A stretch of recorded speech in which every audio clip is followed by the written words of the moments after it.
Shalom, selamat malam Bapak Ibu Saudara yang terkasih. Mari bersama-sama malam hari ini kita mau siapkan setiap hati kita datang menyembah Tuhan. Saya percaya sepanjang hari ini kita semua mengalami begitu banyak kasih dan pertolongan Tuhan. Sebab itu mari bersama-sama saat ini mengajak setiap kita. Kita datang menyembah Tuhan, kita datang bersyukur. Sampaikan rasa syukur dan terima kasih untuk semua yang Tuhan beri dalam kehidupan saudara dan saya. Mari bersama-sama malam hari ini. Kita bawa setiap doa kita malam hari ini. Terima kasih Tuhan Yesus. Terima kasih untuk semua yang Tuhan beri. Buat kasih dan pertolongan-Mu Tuhan sepanjang hidup kami. Bahkan sepanjang hari ini Tuhan kami tahu bahwa kami tidak berjalan sendiri. Kami punya Tuhan yang senantiasa berjalan dan hidup bersama-sama dengan kami. Selalu pegang tangan kami, selalu pegang waktu-waktu kami bersama-sama dengan Tuhan. Kami tahu Engkau selalu menyertai hidup kami. Terima kasih Tuhan, terima kasih. Saatnya kami bawa setiap hati kami. Kami rindu memuji dan menyembah Engkau. Kami mau katakan bahwa hanya satu-satunya pribadi yang kami andalkan, hanya Engkau Tuhan yang menjadi tempat jawaban hidup kami. Apapun yang kami hadapi, pergumulan hidup kami tahu Tuhan. Tuhan selalu ada di dalam setiap. Terima kasih. Terima kasih Tuhan. Oh, terima kasih. Kau sungguh baik. Sangat-sangat. Ajar hati kami selalu bersyukur. Ajar hati kami selalu berseru dan mengandalkan Engkau. Tuhan, terima kasih. Katakan pujian ini dengan sungguh. Hanya Engkau Tuhan. Hanya Kau yang menjadi tempat jawaban. Hanya Kau tempatku berharap. Berjalan bersamamu. Berjalan Amin. Bersamamu ku takkan goyah. Sebab tangan kasih-Mu tersedia bagiku. Selamanya Kau ku cinta. Amin. Bersama mari kami. Hanya Kau yang menjadi tempat jawaban. Sama-sama mari angkat suara. Sembah Dia. Tempatku berharap. Yang kami percaya. Bersamamu ku takkan goyah. Sebab tangan kasih-Mu selalu ada. Setia bagiku. Selamanya Kau ku cinta. Lebih lagi bersama mari.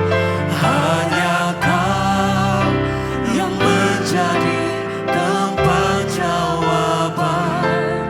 Hanya Kau tempatku berharap. Berjalan bersamamu ku takkan goyah. Sebab tangan kasih-Mu tersedia bagiku. Selamanya Kau ku cinta. Hanya Kau yang menjadi tempat jawaban. Hanya Kau tempatku berharap. Berjalan bersamamu ku takkan goyah. Sebab tangan kasih-Mu tersedia bagiku. Selamanya Kau ku cinta. Lagi bersama. Hanya Kau yang menjadi tempat jawaban. Hanya Kau tempatku berharap.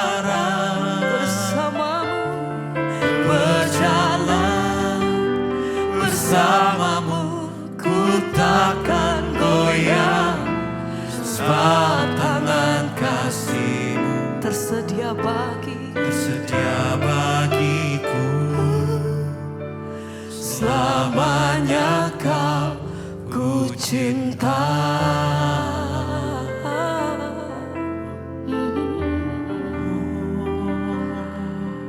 Engkau jawaban hidup kami Tuhan, yang kami andalkan sepanjang hari-hari kami.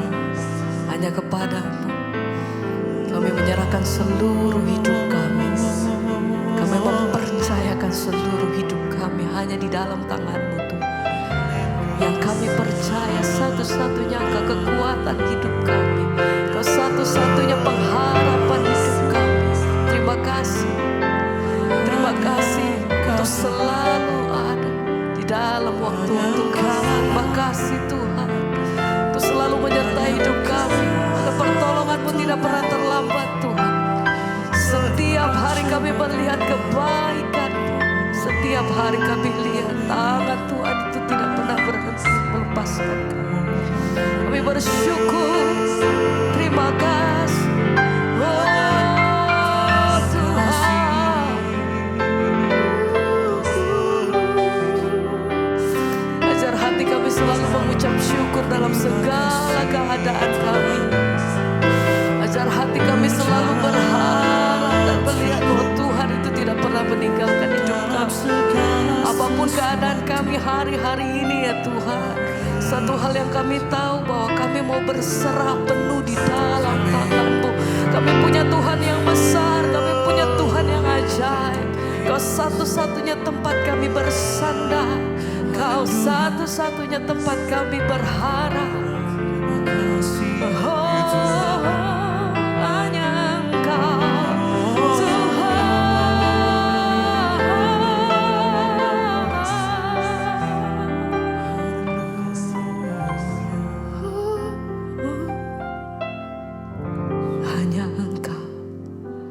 Hanya Engkau yang menjadi tempat jawaban. Amin. Hanya Kau tempatku berharap, Bersama-Mu berjalan bersama-Mu ku takkan goyah, sebab tangan kasih-Mu tersedia bagiku. selamanya. Kau Sekali ku cinta. sama-sama mari katakan. Hanya Kau yang menjadi tempat jawaban. Hanya Kau tempatku berharap, berjalan Amin. bersama-Mu ku takkan goyah, Sebab tangan-Mu sebab tangan kasih-Mu Tuhan tersedia bagiku. selamanya. Selamanya Kau ku cinta.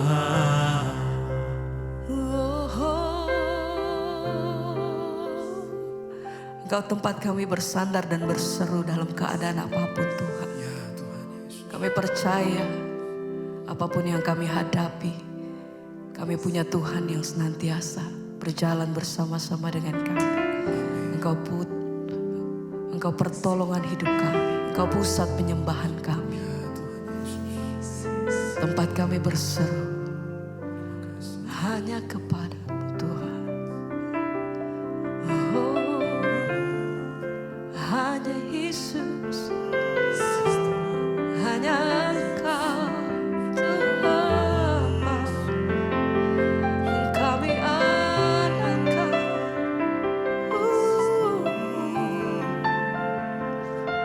Mari bersama-sama lebih lagi naikkan pujian.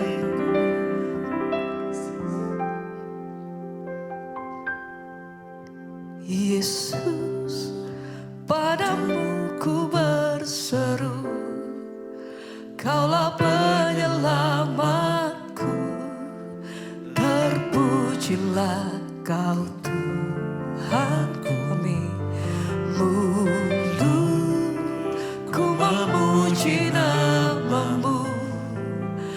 sepanjang umur hidupku. Amin. Terpujilah Kau Tuhanku di atas segalanya. Sama-sama mari angkat hatimu lebih lagi bersama, katakan Yesus, padamu ku berseru, Kaulah penyelamatku. Terpujilah Kau Tuhanku, mulutku memuji namamu sepanjang umur hidupku. Terpujilah Kau Tuhanku di atas segalanya. Yesus, Yesus, padamu ku berseru, Kaulah penyelamatku. Terpujilah Kau Tuhanku, mulutku memuji namamu sepanjang umur hidupku. Terpujilah Kau Tuhanku di atas segalanya. Sekali lagi bersama mari. Yesus, Padamu ku berseru, hanya kepadamu kami berseru, Kaulah penyelamat. Kau kekuatanku. Mulutku Ku memuji namamu memujimu sepanjang umur hidup. Amin. Terpujilah Kau Tuhanku di atas segalanya. Sekali lagi bersama mari serukan Yesus, Padamu ku berseru, Engkau tempat perlindungan hidup kami, Engkau jawabanku. Terpujilah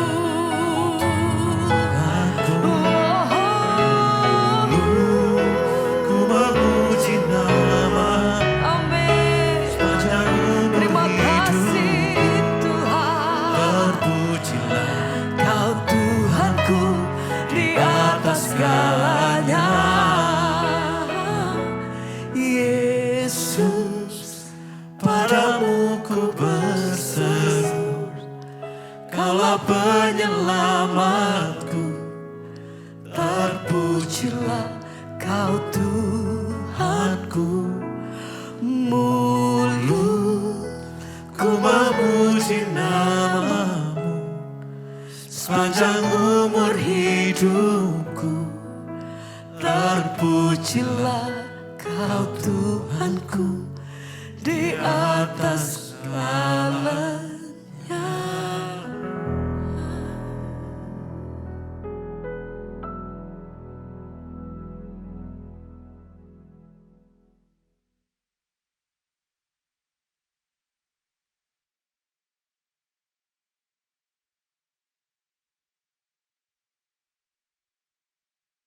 Terima kasih Bapa, kami terlalu percaya Engkau Tuhan yang menggenapi setiap janji dan firman-Mu atas setiap orang-orang yang mau setia hidup taat dan takut akan Tuhan. Ajar kami berjalan di dalam jalan Tuhan. Sekalipun berat proses itu, tapi kami mau membayar harganya Tuhan. Karena hanya orang-orang yang berani membayar harga yang akan melihat setiap janji Tuhan digenapi dalam kehidupannya. Urapi hamba-Mu yang tidak ada apa-apanya, urapi setiap kami. Di dalam nama Yesus yang percaya, Tuhan di tengah kita memberkati kita, katakan bersama. Amin. Haleluya, silakan duduk Bapak Ibu. Haleluya, shalom. Bagaimana kabarnya hari ini? Walaupun ada masalah luar biasa, walaupun besok jatuh tempo. Haleluya ya, Tuhan tetap luar biasa. Baik saudara, kita akan belajar firman Tuhan. Saya pengen kita baca hari ini, yuk kita lihat ya. Kejadian pasal 37 ya, kisah tentang Yusuf saudara. Yusuf itu tadinya kehidupannya dengan keluarganya baik-baik saja, semuanya aman-aman saja, semuanya baik ya. Tiba-tiba semua berubah. Kejadian 37 ayat yang kelima, baca bersama ayat yang kelima saudara ya.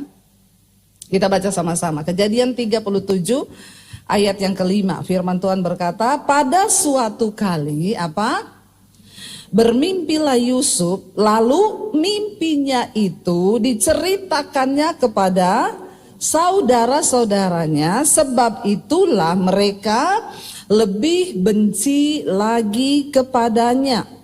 Ya, karena ayat 6 katanya kepada mereka, coba dengarkan mimpi yang kumimpikan ini.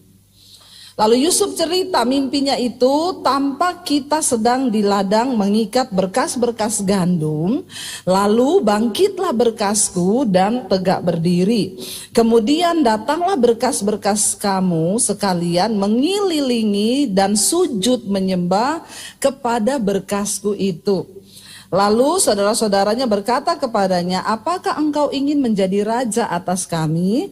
Apakah engkau ingin berkuasa atas kami? Jadi dikatakan makin bencilah mereka kepadanya karena mimpinya dan karena perkataannya itu. Hidup Yusuf mulai berubah sejak dia mendapat mimpi dan visi dari Tuhan. Saudara, untuk mengikuti jalan Tuhan itu pasti tidak enak. Tidak enak. Ketika kita berkata, Tuhan, aku tidak mau jadi Kristen biasa-biasa saja. Aku mau menjadi Kristen yang mengikuti Tuhan. Dan aku mau menjadi orang Kristen yang menghidupi visi dan mimpi Tuhan atas hidupku. Saudara percaya nggak bahwa Tuhan itu punya visi masing-masing atas hidup kita? Percaya ya? Sudahkah visi dan mimpi itu tergenapi dalam hidup kita? Ketika Yusuf mendapat mimpi yang dari Tuhan, dia ceritakan mimpi itu kepada saudara-saudaranya. Dan Alkitab berkata, saudaranya itu semakin membenci dia ketika mendengar mimpi yang dari Tuhan itu. Ya, engkau harus menangkap satu mimpi yang dari Tuhan, supaya hidup kita nggak gini-gini aja. Kekristenan kita tidak begini-begini saja, stuck di situ. Sebab Tuhan sedang mencari orang-orang yang mau menangkap hatinya, yang mau menangkap visinya untuk melakukan sebuah pekerjaan besar di dalam dunia ini. Katakan, amin. Ketika Yusuf mendapat mimpi dari Tuhan, sejak hari itulah hidupnya masuk di dalam yang namanya sesuatu yang tidak enak. Ya, dia keluar dari zona nyaman. Kalau hidupmu masih nyaman-nyaman saja, berarti engkau belum menghidupi mimpinya Tuhan atas hidupmu. Halo? Kok enggak ada yang amin? Ya, jangan jadi orang Kristen yang maunya nyaman terus, katakan. Ya, bilang Tuhan izinkan ya sesuatu terjadi di hidupku, enggak apa-apa, aku mau bayar harga. Kenapa kita nggak pernah lihat mujizat Tuhan? Karena kau cuma suka yang nyaman-nyaman saja. Banyak orang Kristen datang sama saya, Bu Debbie doakan dong, saya ini ada masalah. Puji Tuhan dong, ibu ada masalah, berarti ibu masih hidup. Amin. Karena yang tidak ada masalah hanya orang, saudara mengerti ya, apalagi mati rohani. Ya, orang kalau masih hidup pasti ada masalah. Ya, jalani hidupmu dengan proses Tuhan. Biarkan sesuatu yang pahit terjadi di hidup kita. Pastikan engkau berada di jalurnya Tuhan. Saudara, jangan benci dengan masalah, jangan benci dengan tekanan, jangan benci dengan proses. Sebab kita tidak akan pernah melihat kemuliaan Tuhan ketika kita cuma berada di tempat yang nyaman terus. Saudara baca di Alkitab. Kenapa nama mereka tercatat sebagai tokoh-tokoh? Karena mereka semua orang yang berhasil melalui setiap lembah air mata, padang gurun, dan mereka keluar sebagai pemenang-pemenang. Nggak ada dicatat di Alkitab orang biasa-biasa itu, nggak ada. Ya, yang mau hidupmu tercatat dalam kitab kehidupannya Tuhan, engkau harus menjadi orang yang kuat hadapi setiap persoalanmu dan engkau menang sampai di garis akhir. Baru namamu tercatat di dalam kitab kehidupan. Karena nggak semua orang Kristen itu akan tercatat namanya di dalam kitab kehidupan. Menjadi Kristen saja tidak cukup. Amin. Tapi berjalan bersama Tuhan. Ketika Yusuf mendapat mimpi yang dari Tuhan, saat itulah hidupnya langsung keluar dari zona nyaman. Tiba-tiba keluarganya bikin mufakat bersama-sama. Ini anak sombong loh. Masa dia cerita dia dapat mimpi kita harus menyembah sama dia? Emang dia siapa? Ayo kita bunuh aja dia nih daripada bikin rempong. Lalu mereka tadinya mau membuang dia di dalam sumur supaya mati, saudara. Tapi mereka tuh pikir gini, kalau kita buang dia di dalam sumur cuma mati toh. Terus kita nggak dapat apa-apa, ngapain? Mending kita jual dia jadi budak. Lumayan kita dapat duit. Dan nasibnya nggak tahu lagi mau seperti apa, biarin aja. Lalu mereka jual Yusuf, mereka dapat uang. Jubahnya Yusuf, mereka taruh darah kambing, mereka bawa pulang. Lalu mereka bilang sama papahnya, "Pak, Yusuf mati diterkam singa." Jahat nggak? Kebangetan nggak? Kalau saudara punya keluarga atau saudara seperti mereka ini, saudara mau apain? Terus saudara sudah jadi kaya gitu. Saudara kaya raya, terus saudara lihat mereka, terus datang lagi. Atau WA, biar tali silaturahmi tetap terjaga, pinjam 100 dulu. Kira-kira saudara kasih nggak? Oh enggak, semua berarti belum bertobat nih orang-orang ini ya. Ya enggak loh, menyakitkan enggak yang dilakukan sama Yusuf? Menyakitkan. Tetapi tidak ada jalan lain untuk membawa Yusuf mencapai mimpi dan tujuan Tuhan atas hidupnya. Dia harus melalui yang namanya itu namanya jalan salib. Amin. Karena itu kita percaya semua yang terjadi di hidup kita itu adalah seizin Tuhan. Makanya saudara dirugikan orang, difitnah orang, bilang saja puji tenane. Tenane, ya? Kalau difitnah orang, dirugikan orang, ngomongnya begitu. Atau belum tahu dia. Siapa saya? Ya, emang siapa lu? Ya, benar nggak saudara? Sakit loh. Ketika Yusuf ceritakan mimpinya yang dari Tuhan, langsung saat itu juga niat jahat muncul. Memang berjalan bersama Tuhan tuh ndak enak. Siapa yang bilang enak ikut Tuhan? Kalau orang bilang sama saya ikut Tuhan enak, saya bilang berarti kau belum sungguh-sungguh ikut Tuhan. Ikut Tuhan tuh ndak enak. Kau disakiti orang, disuruh doain orang itu. Enak ndak? Emang enak? Iya. Kalau saudara bilang enak, saya pikir saudara bohong. Karena ketika mengikut Tuhan, kita harus menyangkal daging kita, menyalibkan diri kita, dan melakukan kehendak Tuhan. Itu ndak enak. Kalau orang bilang enak, saya bilang enggak. Bercanda. Ya, enggak enak. Ya, bayangkan orang bikin jahat, lalu kita suruh duduk di kaki Tuhan dan bilang, Tuhan berkati dia Tuhan. Loh, saudara sudah pernah mempraktekkan ini atau belum? Ya, kalau engkau belum sampai di titik ini, kau tuh belum ya. Harus sampai di titik itu. Tapi kalau cuma pinjam 100 enggak balikin, doanya gampang toh. Kalau uangmu ditipu 300 juta, bisa kau doakan dia? Jawab. Tatap mata saya. Halo? Ya, jadi saudara, enggak usah pahit di hidup ini. Sebab hidup ini memang punya cerita.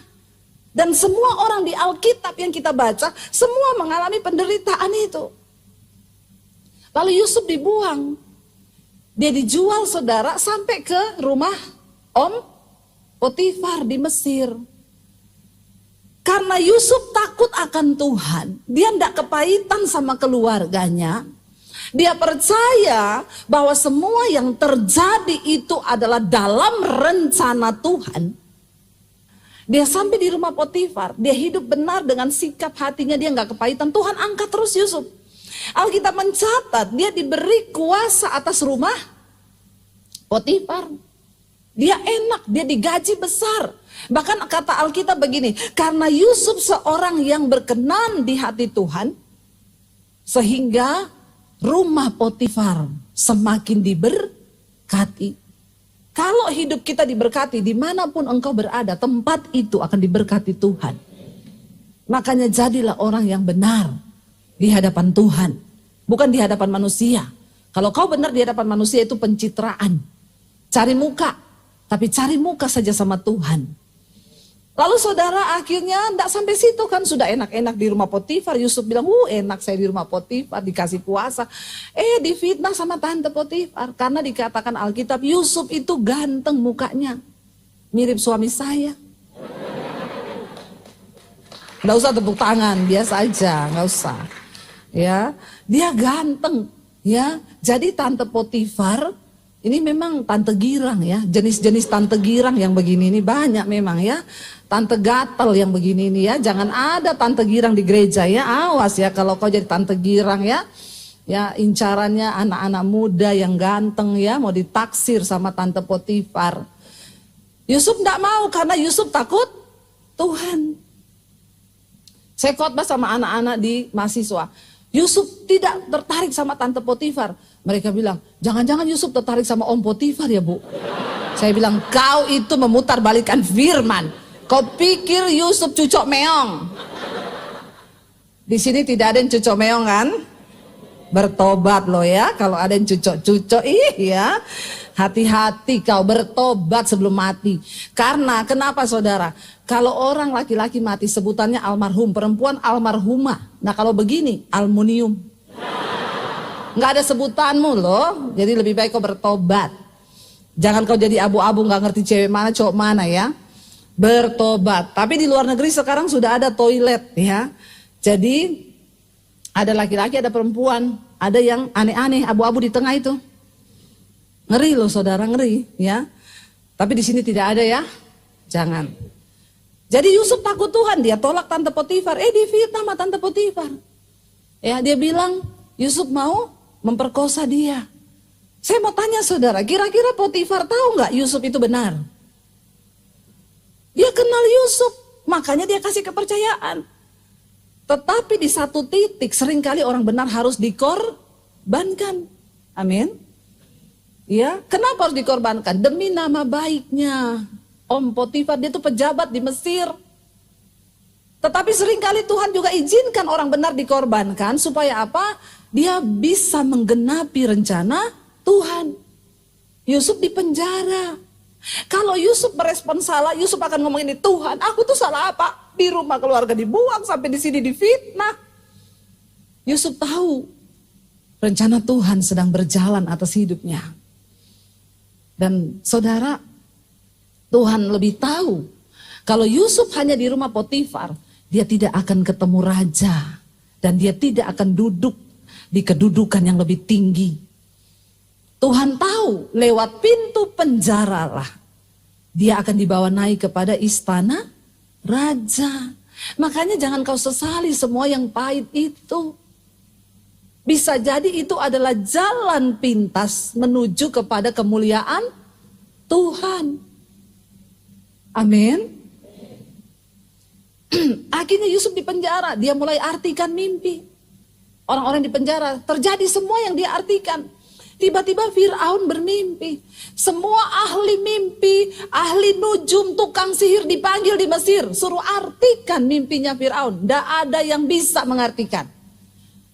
Lalu kepala minuman raja bilang begini, maaf raja, di penjara ada anak muda, dia sering menafsirkan mimpi-mimpi orang yang di penjara dan semua terjadi. Terus coba panggil dia ke sini, suruh dia terjemahkan mimpi itu. Yusuf bilang, mimpimu itu begini artinya raja, akan terjadi 7 tahun masa kelimpahan, panen bagus. Setelah itu akan terjadi 7 tahun masa kekeringan, kelaparan. Karena itu engkau harus simpan lumbung-lumbung, bangun lumbung, simpan semua hasil tanah. Supaya ketika terjadi kelaparan di seluruh bumi, Mesir tetap punya cadangan makanan. Firaun kaget mendengar itu dan dia berkata gini, karena kamu yang dapat mengartikan, aku angkat engkau menjadi Perdana Menteri, engkau pikirin bagaimana supaya Mesir terhindar dari kelaparan. Loh saudara, untuk masuk di jajaran pemerintahan emang gampang. Ya, yang pertama harus punya duit. Ya, yang kedua harus punya kedudukan, harus punya pendidikan yang tinggi. Tapi bagi orang yang dikenan Tuhan selalu ada jalan pintas. Amin. Promosi dari Tuhan itu luar biasa. Ya, dan akhirnya Yusuf diangkat jadi Perdana Menteri. Waktu masa kelaparan besar datang, keluarganya datang cari Yusuf. Bukan cari Yusuf, mereka nggak tahu. Karena terdengar di seluruh negeri bahwa hanya di Mesir ada persediaan gandum. Lalu Yakub berkata kepada anak-anaknya, sekarang kita nggak punya makanan, cuma di Mesir ada, kalian pergilah antri sembako di sana, beli, walaupun mahal beli daripada kita mati. Waktu keluarganya sedang mengantri saudara, Yusuf lihat, ini saudara-saudara saya. Mereka nggak kenal Yusuf, Yusuf kenal mereka. Lalu Yusuf datangi mereka, pura-pura Yusuf tanya, kamu ini pengintai ya? Pengintai kamu? Mereka bilang tidak, ya. Coba kita lihat ya. Sudah mau selesai, saya nggak baca-baca ayat, nanti saudara bilang itu Bu Dewi nggak ada ayat yang dibaca. Kita lihat saudara, Kejadian 42 ayat yang ke-13 saudara ya. Ketika Yusuf berkata bahwa kamu ini penipu ya, kamu ini pengintai yang disuruh masuk ke sini ya, karena nggak boleh orang Ibrani datang ke Mesir, ya itu pasti ya mati saudara. Tapi mereka nekat karena mereka sudah tidak punya makanan. Kita lihat ayat yang ke-11 dulu. Ya, ayat yang kita lihat ayat yang dari sini ya Yusuf. Ya, ayat yang ke-7 ya. 42 ayat yang ke-7. Kejadian 42 ayat 7 baca sama-sama. Ketika Yusuf melihat saudara-saudaranya, segeralah mereka dikenalnya, tetapi ia berlaku seolah-olah ia seorang asing kepada mereka. Ia menegur mereka dengan membentak, katanya, dari mana kamu? Ya, jawab mereka, dari tanah Kanaan untuk membeli bahan makanan. Memang Yusuf mengenal mereka saudara-saudaranya karena mukanya nggak berubah gitu. Tetapi dia tidak dikenal mereka karena Yusuf sudah berubah, lebih ganteng, lebih cakep saudara ya. Lalu dikatakan ayat 9, lalu teringatlah apa? Yusuf akan mimpi-mimpinya tentang mereka. Bulir-bulir gandumnya itu menyembah kepada Yusuf. Terjadi apa yang dijanjikan Tuhan. Setiap mimpi yang diberikan Tuhan kepada hidupmu itu pasti akan digenapi. Dan Tuhan tidak pernah berdusta, itu yang saya alami saudara. Waktu saya diusir dari keluarga saya tinggalkan rumah, saya tinggalkan orang tua. Papi saya bilang, kalau kamu mau jadi Kristen, pergi kamu dari rumah ini, jangan bawa ijazahmu. Saya mau lihat Yesus kasih makan kamu pakai apa. Dari kota Poso saya tinggalkan keluarga saya, papi saya haji. Ya, dia tidak terima saya menjadi. Yusuf teringat akan mimpinya, teringatlah Yusuf akan mimpi-mimpinya tentang mereka. Berkatalah ia kepada mereka, kamu ini pengintai ya, padahal Yusuf tahu. Tapi dia mau uji. Kamu datang untuk melihat-lihat di mana negeri ini tidak dijaga. Tetapi mereka berkata, singkat cerita begini, mereka bilang ini, tuanku, kami ini itu datang, ya, kami ini hanya mau membeli bahan makanan. Kata kami ini kelaparan. Kami ini sekalian, ayat yang ke-11 coba kita baca. Kami ini sekalian anak dari satu ayah. Kami ini orang jujur, hamba-hambamu ini bukanlah pengintai. Tapi ia berkata kepada mereka, tidak, kamu datang untuk melihat-lihat di mana negeri ini tidak dijaga. Lalu mereka bilang, hamba-hambamu ini, ayat 13, 12 orang. Kami bersaudara, anak dari satu ayah di tanah Kanaan. Tetapi yang bungsu sekarang ada pada ayah kami, dan seorang lagi yang bernama Yusuf itu sudah mati. Mereka bilang, Yusuf sudah tidak ada. Yang bungsu Benyamin ada sama ayah, jaga ayah di tanah Kanaan. Tapi satu lagi, Yusuf sudah mati. Saudara lihat, Yusuf bilang begini, sudahlah. Ya, begini saja, saya tahan satu keluargamu. Ambil gandum yang kalian butuhkan, bayar di situ. Lalu kamu pulang, jemput adikmu yang bungsu itu Benyamin. Saya mau lihat kalau kamu ini benar. Jadi anakmu ini saya tahan. Lalu Simeon ditahan di situ, di penjara. Yusuf suruh anak buahnya, kamu isi semua karung-karung mereka dengan gandum, terima uangnya, tapi balikin lagi taruh di karung itu. Waktu mereka pulang, mereka buka, mereka kaget, duitnya ada dalam karung beserta gandum. Lalu mereka cerita kepada bapaknya, Pak, kita ketemu Perdana Menterinya, Pak. Kita dicurigai. Jadi sekarang Simeon tinggal di Mesir. Yakub nangis. Terus dia suruh kita bawa Benyamin ke sana. Yakub bilang, Yusuf sudah mati.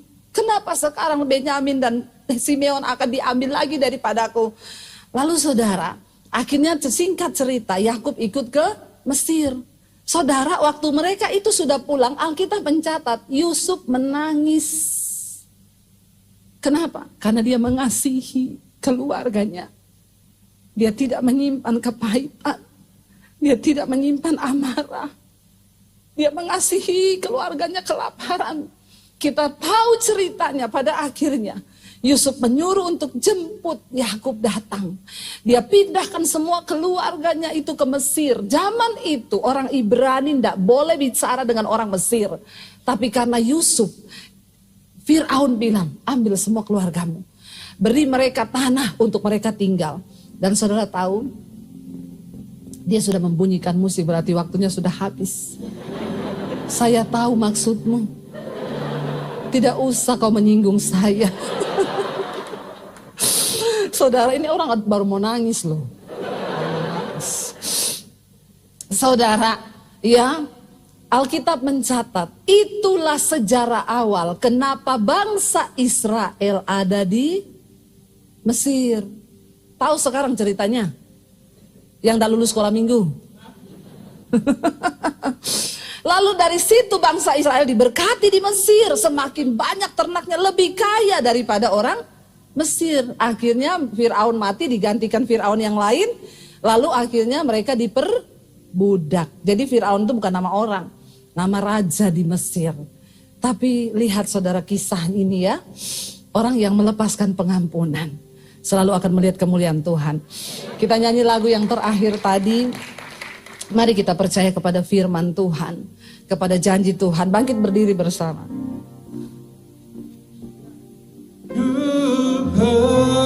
Percaya janjimu. Angkat tanganmu kepada Tuhan saudara. Ku percaya dalam firman-Mu, mujizat-Mu dinyatakan. Salah ini Tuhan,